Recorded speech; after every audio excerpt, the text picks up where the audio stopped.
Let's look at this question. A to 7th power is 7,777 and A 6 power over B equals 11. What is the value of AB product? So usually the students think about a 7th power, a 6th power, how I can solve AB product. They try to solve A and the individual what is the B value of the B and to try to find their product. But this question actually pretty easy. We can have some trick to solve this question. First, we need to observe here's a 7th power. We need to find A first power, B first power, both is first power. We look at A 7th power, A 6th power. Oh, we know there's A 7th minus 6, there will be A first power. And our B first power, but we have here's a B is in denominator, basically B is negative first power. Then this we want to make numerator transfers over, then we can find out a first power. So we want to, in order to save time, to find out the A and B product, we want something is a more trick or the quicker way to solve this question. Then how we can do this? Now let's look at A 7th power. I already analyzed what is our intention. Then A 7th power, I'm going to divide by A 6 over B. This is a fraction and the division of the fraction. So A 7th power, I'm going to multiply by the reciprocal of denominator. So B over A to 6 power. So this product, I will going to have A 7th times B over A 6. So this cancel out. So this result will be AB. So then now I'm going to same as 7,777. Why I put numerator 777? This is the 7,777. I want to divide by the A6 power over B, which is 11. So we can solve here. 7,777 divided by 11, then 777, then 7 comes down 0, 7, it's 7. So there's a final answer 707. Next question. If 4x plus 7 equals 12, what is the value of ax plus 3?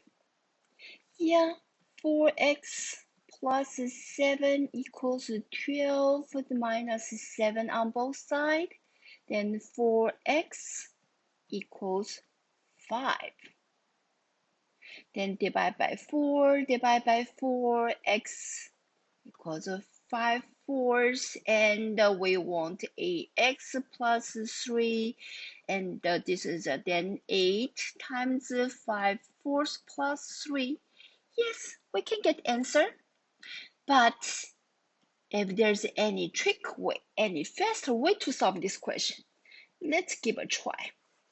So what I noticed first when I solve this question, I needed to see what is there is relationship for the especially the coefficient. The algebra, its coefficient, its observation is very important.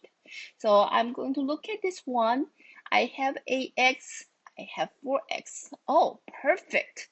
My ax is twice of my 4x. That's good idea. I can play with some around this. Therefore, I'm going to, instead of solving x, I'm going to 4x plus 7 equals 12. I subtract 7 on both sides. Then 4x equals 5. Oh, I'm not going to solve x anyway. Doesn't matter. They're asking ax plus 3. So I'm going to multiply by 2 on both sides.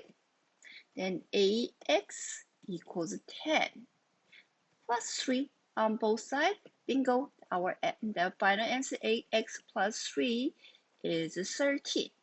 That will be way easier and shorter steps. 3j minus, if 3j minus parenthesis k plus 5 equals 16 minus 4k. And what is the value of j plus k?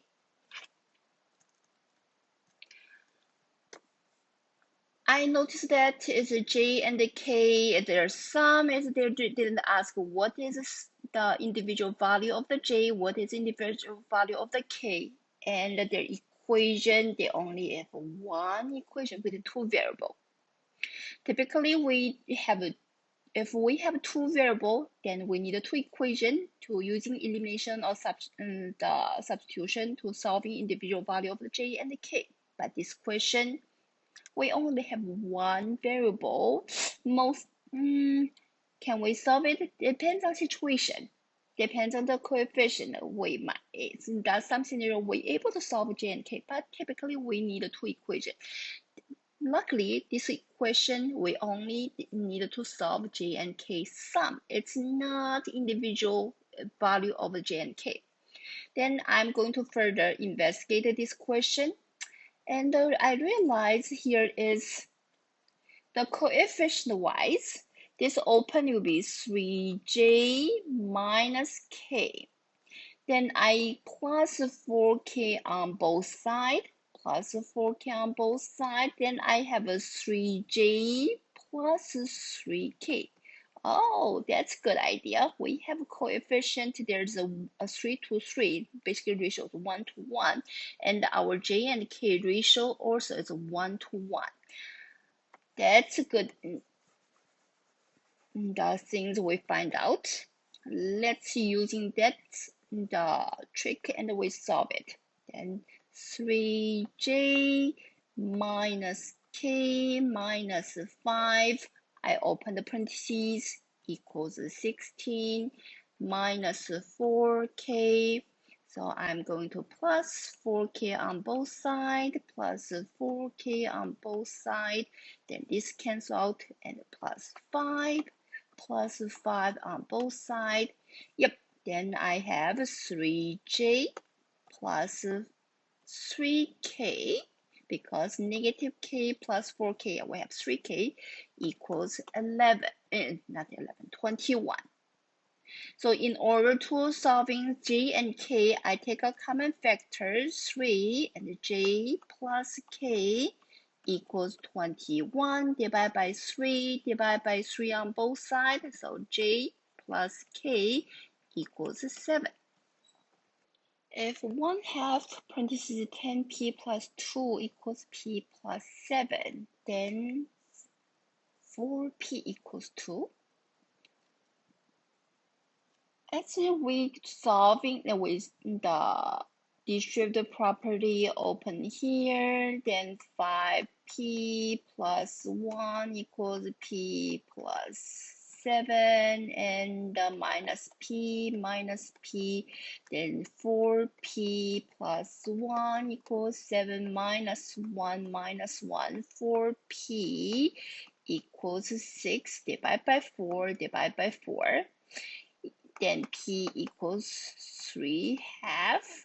And the next student want to multiply by 4 again, because 4p equals 6 multiplied by 4. Yes, that would be 12 over 2 equals 6. Is this really necessary to go all the process? Since this is asking for 4p, just stop here. Okay, just stop here. That is enough. So that is a 4p. 4p equals 6. That's the solution. Some students just stick into they need to solve p and they continue and solving the value of p and go back multiply by 4 again. Please see this as there's already get answer. You have an answer. Do not just go and just think about, oh, we need to solve the value of the p, and then after solve p and go back and multiply by 4. It's not necessary. If we can short 1 or 2 steps, that is still is for us it's big benefit. Not big, but why not? We can shorten a few steps. This still helps. Okay. The answer is A.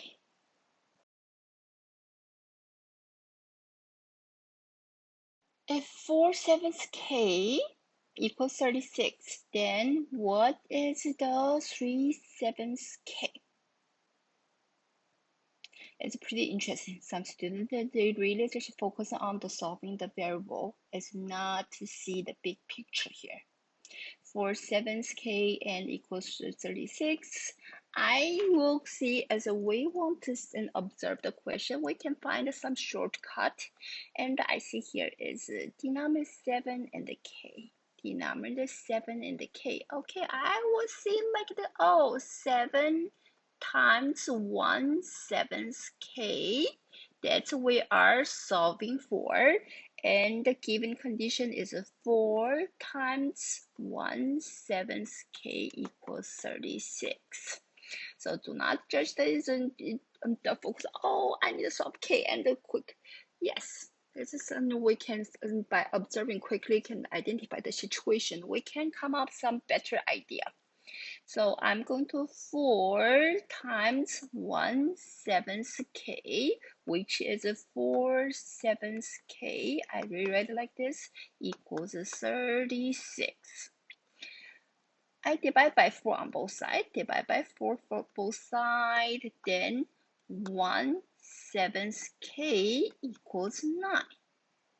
What we left to do? Multiply by 3. Then 3/7 k is 27. It's a B. 27 is the answer. If s plus 3s is 2 more than t plus 3t, then s minus t equals to what value? 3 and s plus 3s will be 4s. And t plus 3t will be 4t. That means this interface will be 4s is 2 more than 4t. But I see some students is confusing about it, is how we can make equation. So I will say it's in 4s is 2 more than, that means 4s more, right? That's 4s more than 4t. How much more? 2 more. Therefore, the 2 more, then if this is a less part, so we have to add 2. That should be equals to 4s. So that is how we can come up with the equation. Then I'm going to subtract 4t, then 4s minus 4t equals 2. Take out common factor, 4s minus t equals 2. So divide by 4. So s minus t will be 1/2. The answer is C. If a plus b plus c divided by 3 equals to a plus b over 2. This question only give you one equation and we have 3 variables. They want to solve C. That is really a troublesome question because we have 3 variables. We require 3 equations to solving the individual variable with typical scenario. But in this question, 3 variables, 1 equation, they want to solve the value of the C. Then, all right, let's see what I can do. So for me, and we see the answer choice A, B, C, D. They all is represented by A and B. So that means they want to represent C value in terms of A and B. Okay, so I'm going to start working on it. A plus B. I want put this together is D, put together this D because a plus b, a plus b. I want to represent let d equals a plus b. Then my equation will represent d plus c over 3 equals d over 2. So I'm going to multiply common multiple of these two denominators. The purpose is I won't get rid of the denominator, so it's easy to working around it, because with the fraction, it's a little troublesome. So common denominator 2 and 3, or common multiple of 2 and 3, I multiply 6, multiply by 6. Therefore, 2 times d plus c equals 2. This will be, the reason is this, I multiply like divide by 3, divide by 3. That's why I got 2 parentheses d plus c. And this right side, same thing. I divide by 2, divide by 2 is 3. So I got 3d. Okay, then then distribute the property 2d plus 2c equals 3d. I'm going to subtract 2d on both sides. Therefore, 2c equals d. Then divide by 2, divide by 2, c equals 1/2 d. Then our d was substitute original value a plus b. Therefore, c equals 1/2 parentheses a plus b, or we can write as a plus b over 2. So answer is a plus b over 2.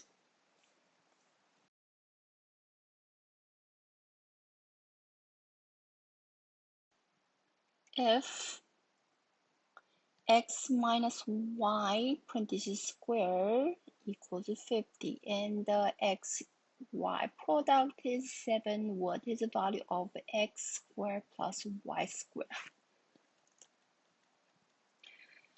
You might think x minus y parentheses square equals that equals to x squared minus y squared. I want to say that's not equivalent. That's not the same as x squared minus y squared.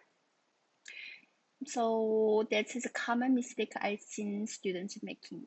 All right, then what is important? So solving this type of question, I would recommend this at this level, at least the SAT, we need to familiar with the 3 common patterns.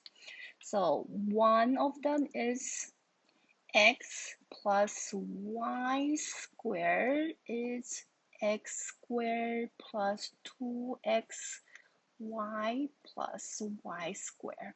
Of course, we can just FOIL x plus y, x plus y. So multiply x, it will be x squared. This to multiply will be xy. This to multiply another xy. And this to multiply will be y squared. The combined like terms, so we will getting this final result. So we can use an FOIL method, we can get this result, but if you familiar with this pattern, sometimes you can have a better, for better way of approaching the question, because you already know this pattern. Another one will be x minus y squared will be x squared minus 2xy plus y squared. One more common pattern is x plus y, x minus y. So this will be very commonly using the difference of the squares. So I would recommend to remember or familiar with these 3 patterns. So we're going to solving this question with using this method. Will be second pattern. We have to using this one. So x minus y parentheses square, I can rewrite as x squared minus 2xy plus y squared equals 50. So as we know, x, y, there's a product is 7.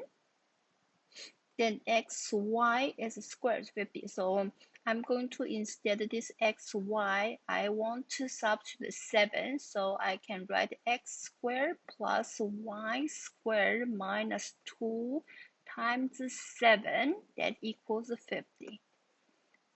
Then this will be x squared plus y squared minus 14 equals 50. So I'm adding 14 on both sides.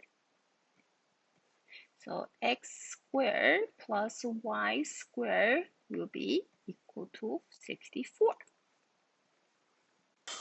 A minus b parentheses square plus a plus b parentheses square equals 24. Then a squared plus b squared equals 2. Which of following?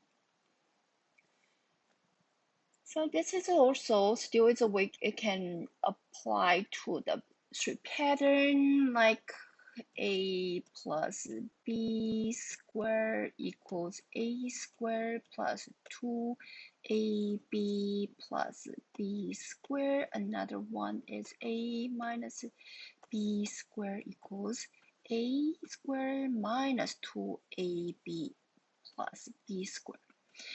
If you're familiar with this pattern, it's way easy to see these two expanding. We're going to have these two results.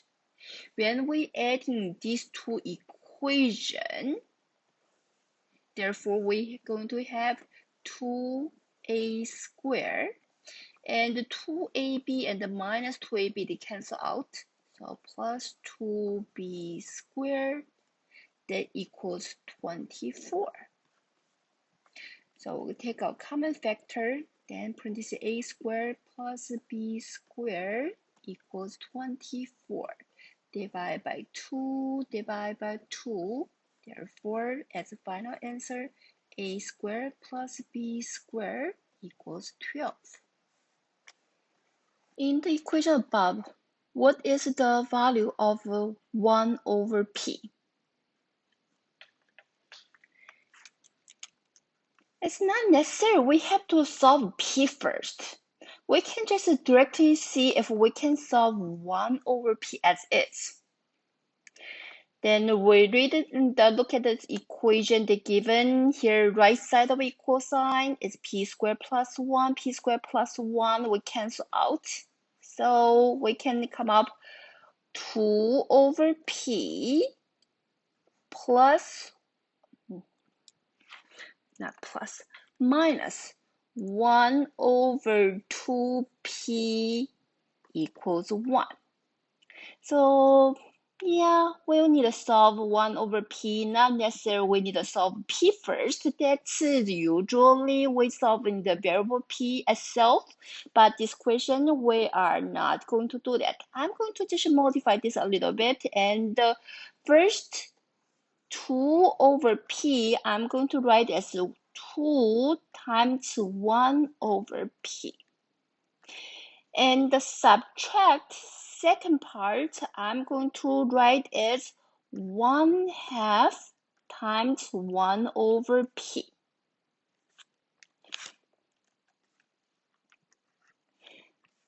Then I take out 1 over p as common factor, then 2 minus 1/2, then it will be 3/2 times 1 over p, that's equals to 1. So we need to solve 1 over p, so get rid of our coefficients we have. So I'm going to multiply 2/3, reciprocal of our coefficient, times 2/3. So this cancel out. Then 1 over p equals 2/3.